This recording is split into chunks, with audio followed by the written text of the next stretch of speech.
observadores, bem-vindos a mais um episódio do Observa Aí, podcast semanal do Observatório Nacional de Segurança Viária. Eu sou Rodrigo Ribeiro, Head de Comunicação e Marketing aqui do Observatório. Eu sou Paulo Guimarães, CEO do Observatório. Eu sou Pedro Borges, Head de Mobilidade Segura do Observatório. Hoje como assunto principal, Paulo, Que a relação dos medicamentos na direção. E por quê, né? Por que esse assunto? Esse é um assunto interessante, a gente discute pouco sobre ele, mas a Abramet, né, que é a Associação Brasileira de Medicina do Tráfego, uma associação que reúne a classe médica voltada para a prevenção e segurança no trânsito. Pode ir um pouquinho mais pra cá, Paulo. Mais pra cá? Não precisa ficar com medo, não.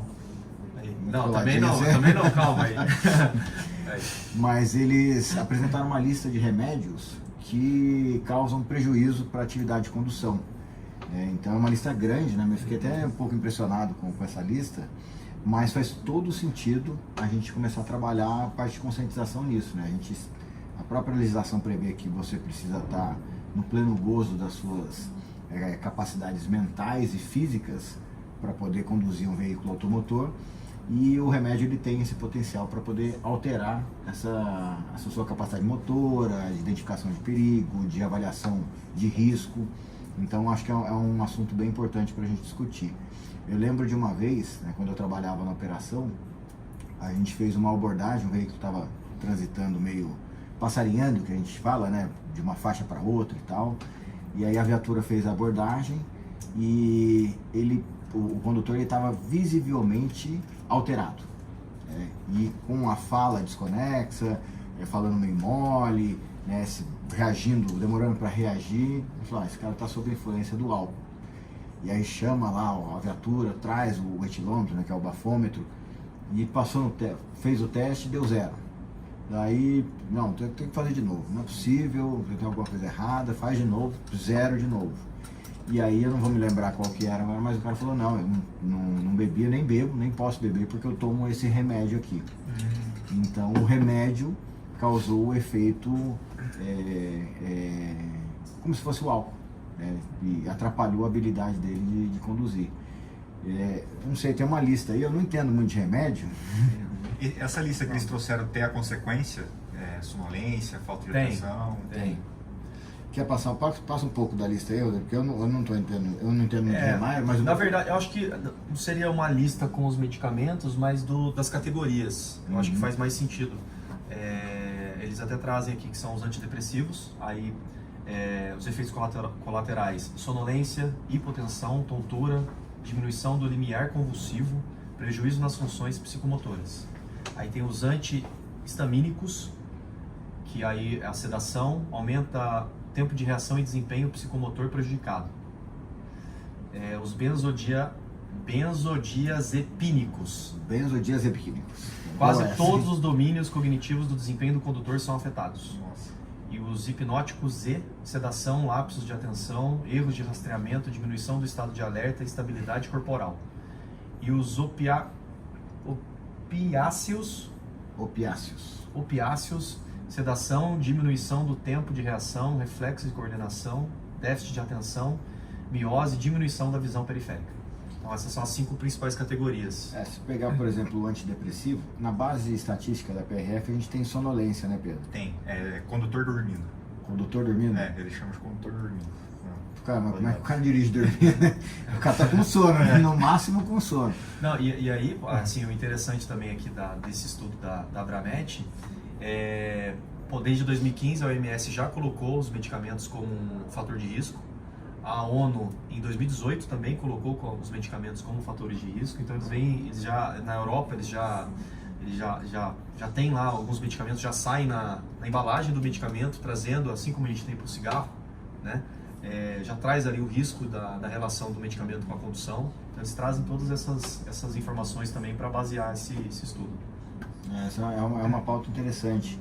E e o outro ponto é o aumento dos medicamentos. Eles trazem esse dado também que é bem legal, que eu não sabia, que pós-pandemia. Então aqui, pós-pandemia, né?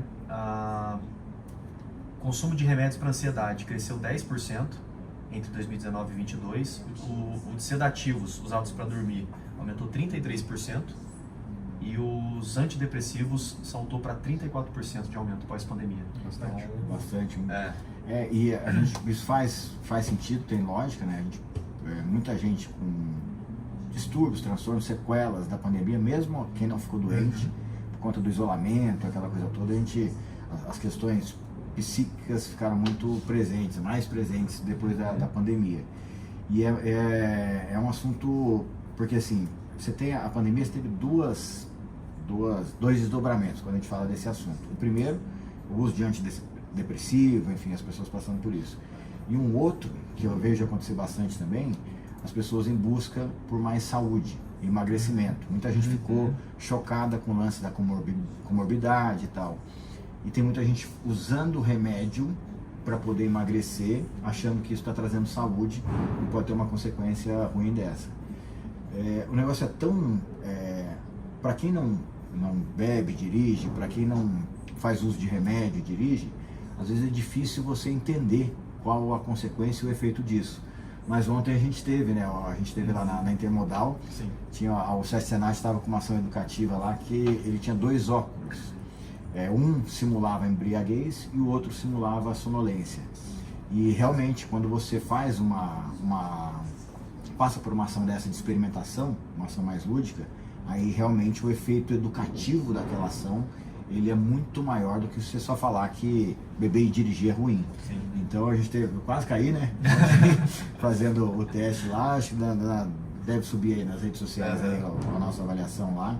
Mas é uma coisa interessante também, sempre que a gente puder ter acesso ou disponibilizar acesso às pessoas para esse tipo de experimentação com segurança, logicamente, é importante. E no simulador deles também de caminhão, também tinha situações lá que o simulador você colocar sonolência ou embriaguez. Sonolência e embriaguez. O simulador também é uma outra ação que foi muito legal. O Observatório participou, né, dessa ação de construção do projeto de simuladores para o SESC Senat. Eu não vou lembrar o ano, talvez 2015, eu acho 2016, a gente trabalhou nesse projeto. O que aconteceu? O SESC Senat é uma entidade que trabalha no aprimoramento do setor de transportes. E dentro das ações tem as capacitações e atualizações para motoristas de veículos de transporte, né, coletivo, de carga. E aí eles começaram a usar como uma ferramenta de treinamento e capacitação um simulador, que é um simulador bem legal, porque ele tem movimento, né, ele tem um grau de imersão gigante, é uma cabine, só que tinha uma preocupação muito grande, né, isso vem um pouco daquela época do simulador de direção nas autoescolas, de não ter um plano pedagógico associado. Então, como é que ela, para quem teve a oportunidade de conhecer alguma unidade do SESC Senat que tem o simulador, você tem o simulador em si, você tem um ambiente ali de instrução. Então, é o simulador onde o aluno faz a aula que a gente chama de pré-prática. Você tem uma sala em que os outros alunos ficam ali acompanhando essa aula, né, que é uma forma também de absorver o conhecimento. E você tem o posto do instrutor.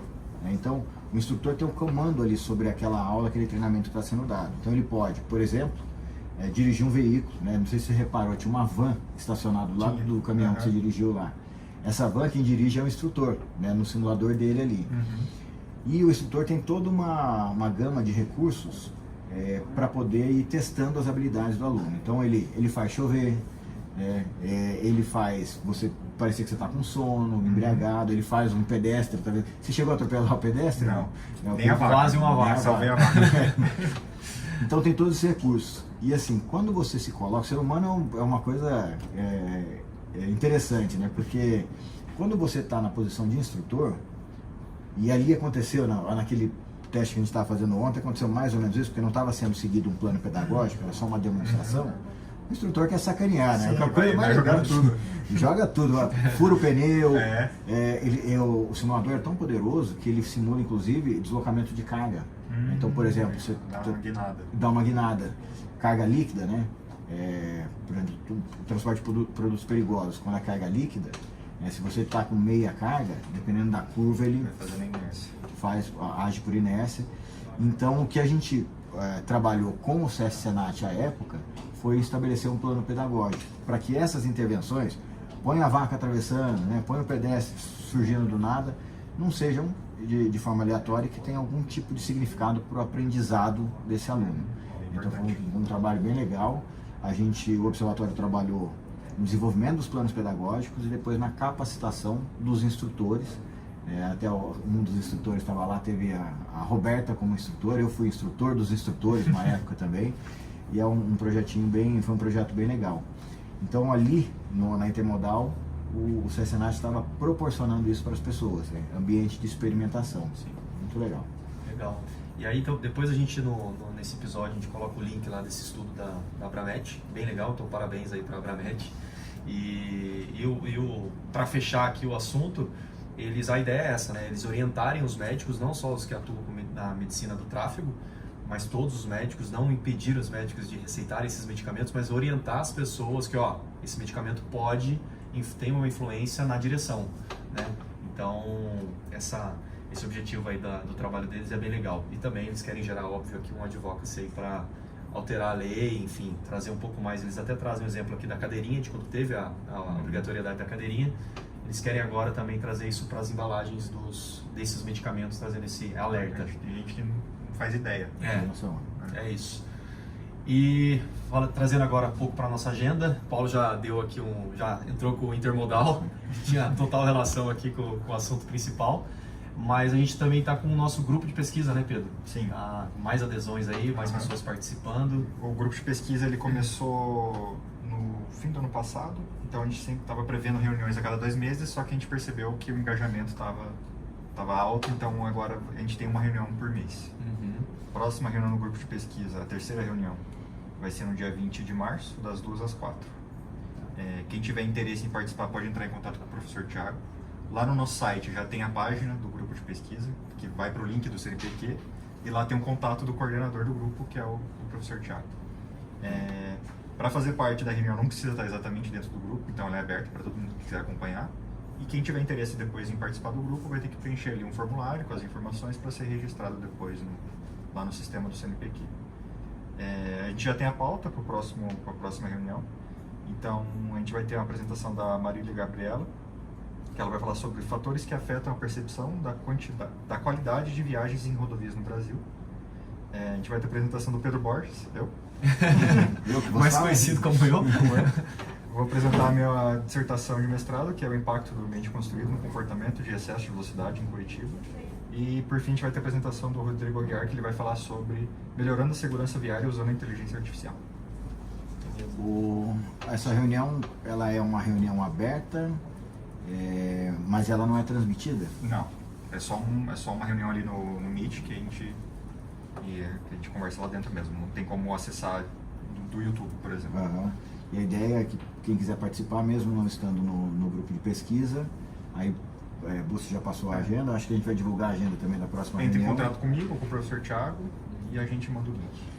E olha só, informação legal aqui, complementando a informação do professor Pedro. A gente tem no grupo de pesquisa as linhas de pesquisa. Então a gente tem 1, 2, 3, 4, 5, 6, 7, 8 linhas de pesquisa, e cada uma delas já está com uma quantidade de pessoas já alocadas. Então isso é muito legal, isso está disponível lá no site do CNPq, que você consegue chegar por meio de um link que está no nosso site. Mas a gente tem a linha fiscalização de trânsito, que a gente tem 4 pesquisadores alocados. Temos gestão da segurança viária, com 4 pesquisadores e 4 estudantes. Políticas e instrumentos para a segurança viária, temos 4 pesquisadores. Saúde e atendimento às vítimas, estamos com 1 pesquisador. Então aqui acho que cabe a gente até falar com a Abramet, né? Chamar a turma da Abramet para participar. Segurança veicular, 2 pesquisadores e 1 estudante. Segurança viária e sociedade, temos 5 pesquisadores. Usuários seguros, 14 pesquisadores e 6 estudantes. E vias e mobilidade seguras, a gente tem 15 pesquisadores e 9 estudantes. Então, aqui tem a lista de todo mundo que está participando. E aí um último dado para a gente fechar aqui esse assunto, que eu acho que é super interessante, aqui um dado complementar. A gente já tem instituições parceiras relatadas no grupo: Instituto Federal de Educação, Ciência e Tecnologia de Goiás, o UFG, a UTFPR, que é Universidade Tecnológica. Esse T aqui eu nunca tinha visto antes. Que é a Federal do Paraná, nossa principal, acho que parceiro aí de pesquisa. o FRJ, o campus de Macaé, presente também no grupo de pesquisa, e o próprio Observatório Nacional, que também hoje é considerado um ICT, Instituto de Ciência e Tecnologia.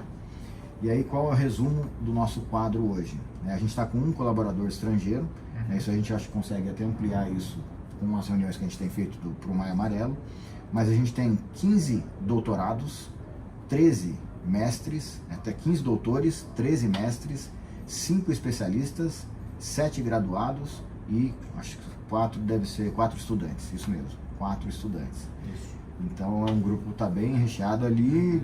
Se tem um ambiente para os malucos dessa área conversar, é ali. ali é que começa o papo de doido que vai se transformar numa política pública e num benefício para a segurança no trânsito. Mas é bem legal, bem legal. E o Pedro tem feito esse trabalho também de conectar a academia com a realidade. Então uma das funções do Pedro aqui no Observatório é transformar o conhecimento em projetos. Então mais ou menos essa... É importante o diálogo, né? Porque às vezes eu também não tenho a visão que vocês têm de comunicar uma coisa que a gente faz. Então é bom ter esse ciclo de informação que sempre vai e volta até chegar num ponto que a gente consiga divulgar ou transformar ali numa política pública. E o nosso maior desafio é esse, né? Porque às vezes você constrói um conhecimento e a gente tem dificuldade de traduzir isso para a sociedade. Eu acho que é a maior dificuldade. É a maior dificuldade, porque de pesquisador para pesquisador o negócio flui. Então a gente vem fazendo ações, né? A gente começa, por exemplo, com o webinar, que tem essa linguagem mais técnica, a gente traduz para um conteúdo que nem esse nosso aqui, dia a dia, mais popular, mas sempre com essa base técnica e científica que é produzida aí nessas áreas. Sim. Fechando a agenda aqui, falar um pouquinho do nosso seminário, né, Paulo? Mobilidade Humana, Segura e Sustentável. As inscrições estão abertas. Cada uma que a gente arruma com a cabeça, né, Rodrigo? Tá louco. Mas cada uma que você me arruma. Vai ser super legal. Vai ser super legal. As inscrições estão abertas. Vai acontecer no dia 6 e 7 de maio. Mega evento. Já pode falar da outra novidade que Você saiu que hoje manda. de manhã? Você que manda. Não, é que a gente está fechando uma parceria com o CPTRAN, que é o Comando de Policiamento de Trânsito do Paraná. Eles têm um evento que acontece em maio, que é um encontro de todas as polícias que cuidam da parte de trânsito, e a gente está incorporando essa reunião do CPTRAN dentro do seminário. Então a gente está fechando ainda como é que isso vai funcionar dentro da programação científica, mas a gente tem já a participação, já está quase fechado já a participação das polícias de trânsito ali dentro do nosso seminário. O que vai ter no seminário? O seminário é um seminário de 2 dias. Primeiro dia dedicado à segurança no trânsito. Então a gente ali tem uma abertura, o lançamento do Maio Amarelo oficial. Então já temos ali confirmações do secretário nacional de mobilidade, Denis Andia, acabou de confirmar. Vou lembrar de cabeça aqui agora, Júlio Pelizon, que é do DENIT, vai expor ali Conexão DENIT, também acabou de confirmar. A gente tem a Paula Faria, que é CEO da Connect Smart Cities, também confirmou participação. Temos participação de Espanha, Portugal, Chile, Argentina e Bolívia, expondo ali a proposta de segurança viária. Então, primeiro dia a gente vai discutir isso. A gente começa uma análise global da segurança viária, depois tenta entrar num comparativo entre os continentes, fala um pouco sobre políticas nacionais de segurança viária e chega na apresentação de algumas cidades do Brasil que já têm seus planos de segurança viária definidos. Já temos Campinas, Porto Alegre, já confirmados. Temos... São Paulo e Rio? Não, São Paulo não. Rio de Janeiro. A secretária Maína do Rio de Janeiro vai representando a cidade. Estamos aguardando confirmação de São Paulo, de Guarulhos. Então, que são as cidades ali que a gente mapeou que tem um plano já um pouco mais recente, tá, para fazer essa discussão. E no segundo dia, temos uma discussão um pouco mais ampla sobre sustentabilidade, inovação e mobilidade. Então, a gente começa ali com a sessão plenária falando sobre ambientes de inovação e a relação com a segurança. Então, temos ali o próprio Parque Tecnológico de São José já confirmado, o presidente do parque, o Jefferson, vai lá, vai falar um pouco sobre distrito de inovação como uma propulsão para os assuntos de mobilidade. Temos também o Parque Tecnológico de Itaipu, vai fazer uma apresentação lá também. Temos a FGV, que vai apresentar o nosso projeto do Mobilab. Então vai ser um dia mais dedicado a esses elementos de inovação. Vamos ali ter uma discussão sobre fator humano também. Então vai ser bem legal, imperdível. Tá lá. Inscrições estão abertas. Tudo no site. Tudo no site. É coisa, hein? É coisa, hein? É coisa. E esse o Observatório nunca teve um evento seu dentro do Maio Amarelo. A gente sempre estimulou muito as ações. Então essa a gente tá se propondo a fazer. Vai dar tudo certo. Vai dar tudo certo. Dá um medinho, mas vai dar certo. É isso. E estamos no mês das mulheres. E vou abrir aqui uma peça do laço desse mês. Boa. Né, Paulo? Vou passar aqui. Mulheres no trânsito. O número de mulheres cresce 97%. Que andam de moto. Numa década. Que andam de moto. Que andam de moto, é isso. Aqui é uma das peças desse mês, né? Aqui esse dado é da própria Abraciclo, que é mantenedora aqui do Observatório. Então eles trazem que o crescimento público geral de 2012 a 22 foi de 58%, mas de mulheres especificamente foi de 97%. Essa é uma das peças aí desse mês. As mulheres, né? Como estamos comemorando o mês das mulheres. Falando nesse assunto, a gente está prevendo uma live mais pro final do mês. Também a Dani que vai conduzir, como todo ano ela faz, para falar um pouco da participação das mulheres nesse ambiente, que é um ambiente que é muito masculino, mas que a gente está vendo que as mulheres têm ganhado espaço. Então esse ano a gente vai tentar fazer uma discussão com lideranças. Então a gente está buscando lideranças dessa área para poder falar um pouco dos desafios de ser mulher. E essas que a gente está pretendendo chamar, a gente deve divulgar já na próxima semana, são aquelas que olharam e falaram assim, não, a barreira de gênero não vai funcionar para mim não. E foram para cima e fizeram sucesso. Isso aí. Vamos entrar aqui na dica e curiosidade da semana. Você tem PowerPoint, Pedro? Eu já passo aqui, ó. Já passo aqui. Vamos começar com a sua, Paulo? Que temos aqui em surpresa. Veículos elétricos. De novo. Aí. O Wagner da Nets lá me ajudando com esses conteúdos. Isso aqui é uma coisa interessante, porque a gente teve, né, qual que é a curiosidade? Aqui os carros elétricos eles têm um pneu diferente do carro normal. Isso é uma coisa que as pessoas não sabem. Eu vi esses dias atrás, né, tá tendo muita polêmica de carro elétrico agora na internet. Até porque a BYD, que é uma das... vai começar a produzir agora, mas atualmente importadora, veio muito agressivamente, veio com tudo pro Brasil. Então eles anunciaram agora recentemente um Mini Dolphin, que é um carro elétrico 100% elétrico de 4 lugares, que está sendo vendido de 105 a 115 mil, dependendo da condição de promoção que está pegando ali. Então, uma barreira para a entrada do carro elétrico no Brasil era o preço, e o chinês está conseguindo tentar equalizar um pouco isso. E aí, dentro dessas polêmicas, né, os que são mais adeptos à combustão ficam fazendo esse tipo de apontamento, porque você tem o pneu, que ele tem que ser diferente, tem os motivos, né? Então, de um modo geral, o pneu do veículo elétrico ele é mais robusto e durável, ele é mais duro que o pneu comum, né? Eles são mais caros e a disponibilidade de mercado é limitada. Então, essa é a crítica em cima desse novo modelo. Até porque você não tem muita demanda de veículo, né? A gente falou uns episódios atrás sobre a evolução da quantidade de veículos elétricos sendo vendidos, mas ainda é muito pouco para gerar uma cadeia gigantesca aqui. E por que ele precisa ser diferente? O torque do veículo elétrico ele é instantâneo. Então, quem já teve a oportunidade de dirigir um veículo elétrico vai perceber isso. Se você olhar o gráfico de torque de um veículo a combustão, ele é uma parábola. Então, conforme você pisa no acelerador, ele vai aumentando a queima de combustível e aí vai aumentando o torque. Isso acontece em segundos, frações de segundos, mas é uma curva parabólica. E se você olhar a curva de torque do carro elétrico, ele é instantâneo. Então, a hora que você pisa até o final do acelerador, ele despeja toda a potência que ele tem disponível, porque ele é elétrico, ele não depende de nada, é a velocidade da luz, né? Não é a velocidade de uma queima de combustível. Então isso gera uma tração muito mais forte.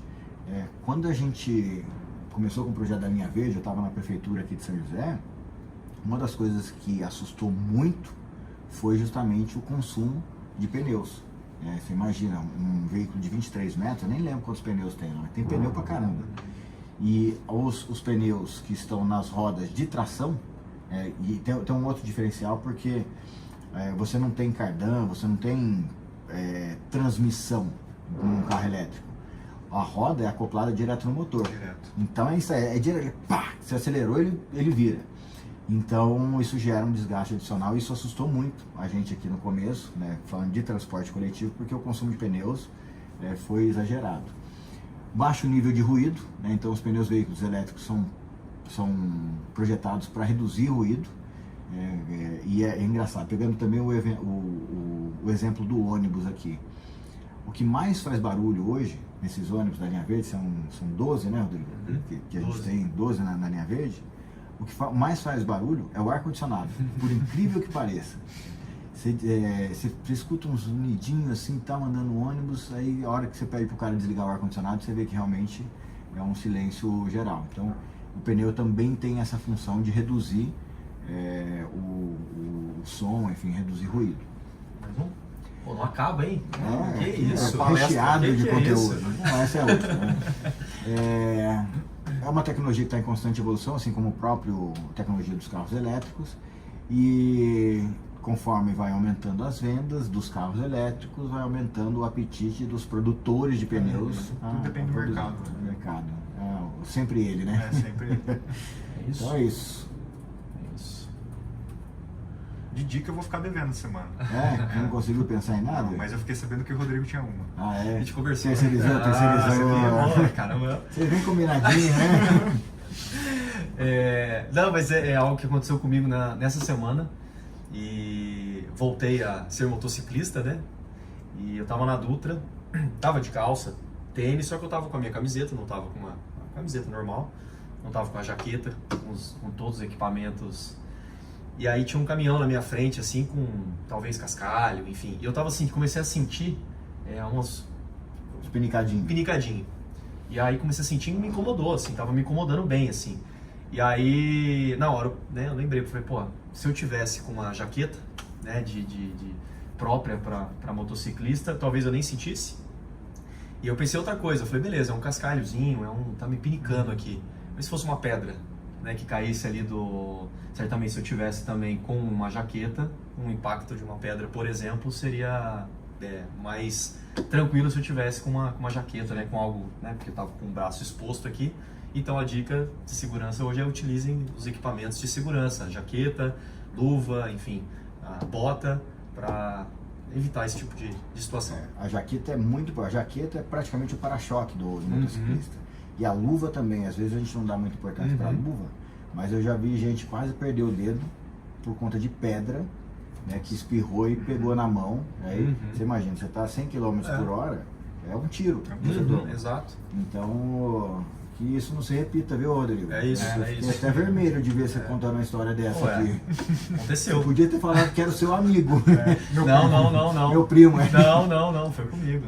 Foi comigo, saí sem colocar a jaqueta e é isso. Mas e você não vai dar a dica 2, que é em períodos como esse, sempre leve a sua capa de chuva? Também. Estamos em março, né? Nas águas de março, fechando o verão. Tomei algumas chuvas aí na semana passada. É isso. Fechamos. Algo mais aí, Paulo? Não, acho que é isso, né? A agenda está dominada já. Bom, na semana que vem a gente volta com mais novidades. Então tá bom. Então esse foi mais um episódio do Observa Aí. Espero que vocês que tenham assistido, ouvido, tenham gostado. Gostaria de agradecer a toda a nossa rede, aos mantenedores do Observatório, a Braciclo, a Fávia, CNT7 Senat TL, no Sistema Transporte, a GoPlus, Gringo, A GoPlus falou bem. a Gringo, iFood, Ipiranga, Mobilidade Estadão, Raiz, Uber, Veloy, Vibra, aos 536 observadores certificados. Errou! 590 observadores certificados agora, errei. E em especial o Michael, que esteve conosco lá no Intermodal. Então, obrigado aí. A todas as empresas, prefeituras e entidades Laço Amarelas, que aderiram ao Educa, a todas as instituições que mantêm cooperações técnicas aqui com o Observatório. Valeu, pessoal. Até o próximo episódio. Valeu, pessoal. Até a próxima. Valeu, galera. Até a próxima.